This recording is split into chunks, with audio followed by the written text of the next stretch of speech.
हिंदी में यूपीएससी की तैयारी से संबंधित प्रोग्राम्स को देखने के लिए सब्सक्राइब करें स्टडी IQ IAS हिंदी। नमस्कार, बहुत बहुत स्वागत है आप सभी का स्टडी IQ IAS हिंदी में। मेरा नाम है अतुल जैन।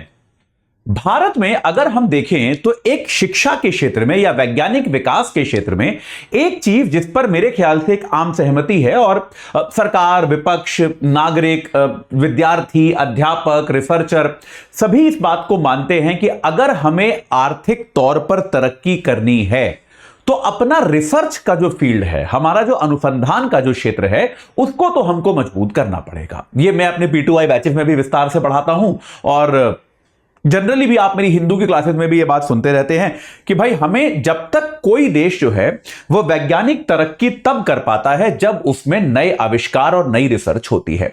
पुरानी चीजों के माध्यम से आप एक सीमा तक ही आगे बढ़ सकते हो। तो भारत में हम अक्सर ये कहते हैं कि रिसर्च पे हम जो खर्चा करते हैं उसको हमें बढ़ाने की बहुत ज्यादा जरूरत है। वो खर्चा जो है वो काफी नहीं है, वो आवश्यकता से कम है। लेकिन ऐसे तो सरकार अक्सर ऐसा करती है कि रिसर्च को, अनुसंधान को बढ़ावा देने के लिए फंड बनाती है, रिसर्च को बढ़ावा देने के लिए अलग अलग प्रकार की योजनाएं बनाती है। लेकिन इस बार के बजट में एक प्रावधान ऐसा आया है जिससे पूरे देश के वैज्ञानिक समुदाय में काफी नाराजगी है और उनका यह मानना है कि इससे तो रिसर्च करना बहुत ज्यादा मुश्किल हो जाएगा। तो ऐसा क्या कदम उठाया है सरकार ने इस बार के बजट में और उसका क्या प्रभाव पड़ सकता है, यह मैं आपको बस अगले 5 मिनट में समझा दूंगा। लेकिन उसके पहले आपको बता दूं कि भाई हमारा प्रतिज्ञा बैच जो है, P2I बैच, उस पर जो ये एक अद्भुत सेल लगी है, मॉनसून सेल, इस सेल का लास्ट डे आज है। तो 31 जुलाई यानी कि आज तक ये सेल है। याद रखिएगा, AJ लाइव कोड लगाकर आप 24,999 में जुड़ सकते हैं केवल आज रात 12 बजे तक। याद रखिएगा, अमृत उपाध्याय सर के साथ इसमें पॉलिटी स्टार्ट हो चुकी है। पहली बार अमृत उपाध्याय सर किसी P2I बैच में पढ़ा रहे हैं, इसको आप मिस नहीं करना चाहेंगे। तो भाई रोज 3 घंटे की live class, mentorship, daily practice questions, pre और मेंस के क्वेश्चंस का रोज समाधान, प्री और मेंस दोनों की टेस्ट सीरीज, 18 किताबें आपके घर पे। और इसके अलावा आप अगर प्री क्वालिफाई करते हैं तो 2 सुविधाएं, एक तो आपको पूरी फीस रिफंड कर दी जाएगी और दूसरा ये कि आपको हम दिल्ली बुलाएंगे, आपका रहना, खाना, पढ़ना सब कुछ जो है वो निःशुल्क होगा, कोई फीस आपसे नहीं ली जाएगी। आज ही जुड़ जाइए, देर मत कीजिए, क्योंकि आज नहीं जुड़े तो वास्तव में देर हो जाएगी, कल से 3,000 रुपए फीस बढ़ जाएगी। तो भाई पैसे बचाओ अपने, आज ही इस बैच से जुड़ जाओ। चलिए, अब ये तो चर्चा हमने कर ली। अब जल्दी से देखते हैं कि भाई क्या मामला है, ये पूरा हुआ क्या है जिसके कारण ये कहा जा रहा है कि सरकार वास्तविकता में रिसर्च को हतोत्साहित कर रही है। ऐसा क्या कहा गया है? तो भाई देखिए, आप अगर मान लीजिए, देखिए फिजिक्स और मैथ की रिसर्च को ये नहीं कर रही है, लेकिन केमिस्ट्री और बायोलॉजी की जो लैब्स होती हैं, जैसे आपको भी याद होगा स्कूल लेवल पे अगर आप कभी केमिस्ट्री लैब में गए तो आपने वहां पर भाई केमिकल्स होते होंगे, उनको मिलाया होगा, टाइट्रेशन किया होगा, एसिड देखा होगा, ये सब चीजें। तो जिन लोगों ने विज्ञान पढ़ा है 10वीं तक भी, 10वीं तक तो मेरे ख्याल से सभी पढ़ते हैं, तो थोड़ा थोड़ा तो ऐसा स्कूल की लैब में एक्सपेरिमेंट होते हैं। मतलब मैं आशा करता हूं कि आप उस तरह के स्कूलों में गए होंगे जहां पे लैब होती होगी। तो भाई आपने ये सब कुछ एक्सपेरिमेंट किए होंगे। 12वीं तक अगर आपने साइंस पढ़ी है तब तो काफी कुछ किया होगा। तो अब ये केमिकल जो होते हैं, चलिए स्कूल में तो छोटे स्तर पे आते हैं थोड़ा थोड़ा, और स्कूल में बड़े बेसिक केमिकल होते हैं कि सल्फ्यूरिक एसिड आ गया ना, अलग अलग सॉल्ट आ गए, स्कूल में तो बड़े बेसिक होते हैं। लेकिन जो वैज्ञानिक रिसर्च करते हैं उनको बड़े एडवांस्ड लेवल के रसायन चाहिए होते हैं, उनको बड़े उन्नत प्रकार के रसायन चाहिए होते हैं। और ये रसायन जो है बेटा वो कहीं से भी नहीं खरीद सकते। याद रखिएगा, ये रसायन जो है ये किसी मानकीकृत स्रोत से ही आने चाहिए। ये किसी मानकीकृत यानी कि किसी स्टैंडर्डाइज्ड उत्पादक से ही आने चाहिए। क्यों, आपको बताऊंगा। तो भाई ये किसी स्टैंडर्ड प्रोड्यूसर से ही आने चाहिए। तो इनके लिए क्या किया गया है, एक कुछ कोड्स बनाए गए हैं, जैसे HS कोड्स होते हैं कि इनका स्टैंडर्ड, इनकी क्वालिटी ये किस तरह से बनेंगे, इसके लिए हार्मोनियस स्टैंडर्ड कोड बनाए गए हैं। तो इस तरह के जो जो जो, जो कई सारे ऐसे बड़े इंपॉर्टेंट रसायन हैं जो भारत को आयात करने होते हैं, भारत इनको बाहर से मंगाता है।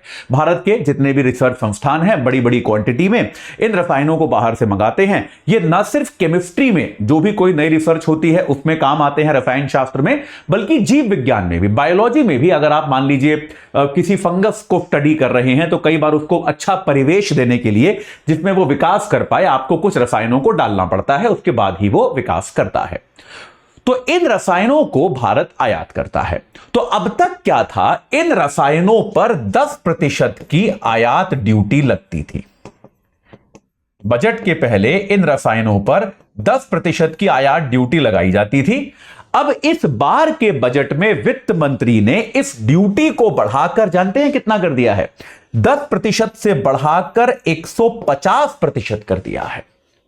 150%, यानी कि जितने का वो रसायन है उसकी 1.5 गुना कीमत अब उस पर टैक्स लगेगा। मैं आपको एग्जांपल से समझाता हूं।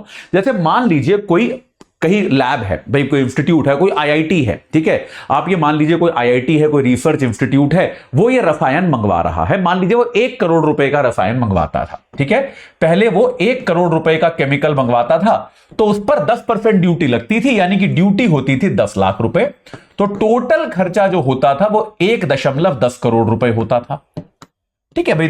1 करोड़ का रसायन आता था, 10 लाख रुपए उस पर ड्यूटी लगती थी, जो ठीक है, कोई बात नहीं। अब क्या हो जाएगा प्रावधानों के बाद, अगर मैं इसको अलग कलर से आपको दिखाऊं, इस प्रावधान के बाद 1 करोड़ के रसायन उन पे 150% ड्यूटी, यानी कि 1 करोड़ के रसायन उन पे 1.5 करोड़ रुपए की ड्यूटी लगेगी।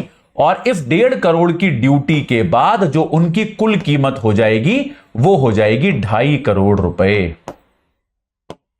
तो जो रसायन, वही सेम अमाउंट ऑफ रसायन जो पहले वैज्ञानिकों को 1.10 करोड़ का पड़ रहा था, वो अब 2.5 करोड़ का पड़ना शुरू हो जाएगा। तो भैया अब बात है ऐसी कि अगर रिसर्च, अब वैज्ञानिकों के पास फंड तो लिमिटेड होता है भाई। अगर आप किसी आईआईटी सिस्टम को जानते हैं या किसी रिसर्च लैब को जानते हैं, तो वैज्ञानिकों को अनुसंधान करने के लिए एक वार्षिक फंड दिया जाता है। वो फंड तो उतना ही है।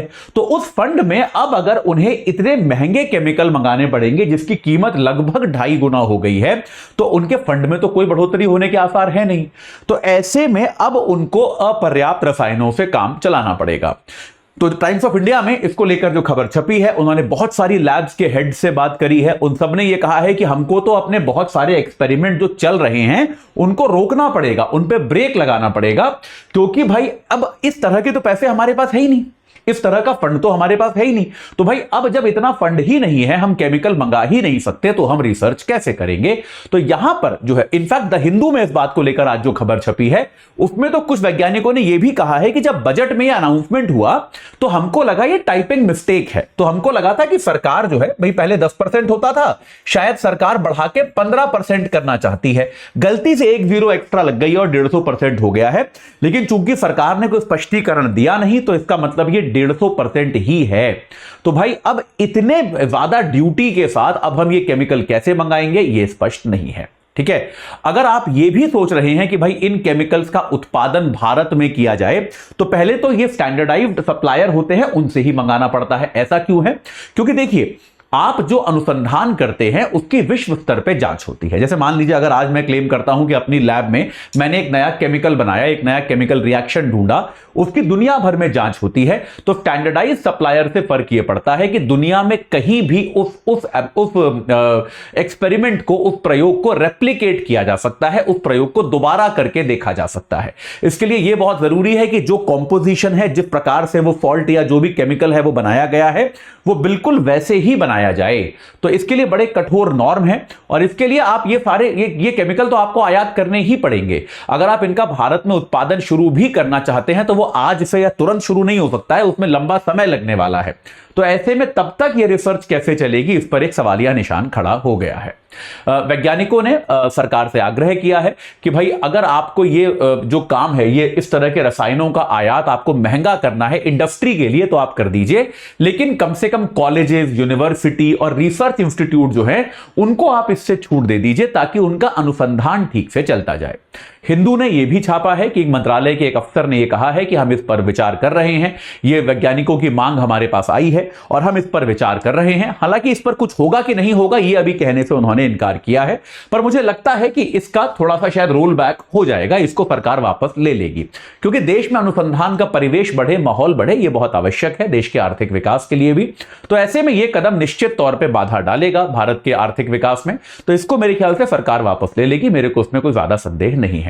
आगे इसमें जो भी होगा वो आपको मैं सबसे पहले बताऊंगा, लेकिन उसके पहले जाते जाते आपको एक बार फिर बता दूं कि भाई हमारा प्रतिज्ञा बैच सेल जो लगी है 31 तारीख, आज रात तक है बस। अमृत उपाध्याय सर पॉलिटी बढ़ाना शुरू कर चुके हैं, अभी भी टाइम है। एजे लाइव कोड लगा के 2499 में जुड़ जाओ, 24,999 में जुड़ जाइए, ठीक है। और इसमें अगर आप, क्योंकि ये प्रतिज्ञा बैच है, तो अगर आप प्री क्वालिफाई करते हो तो सारी फीस रिफंड हो जाएगी।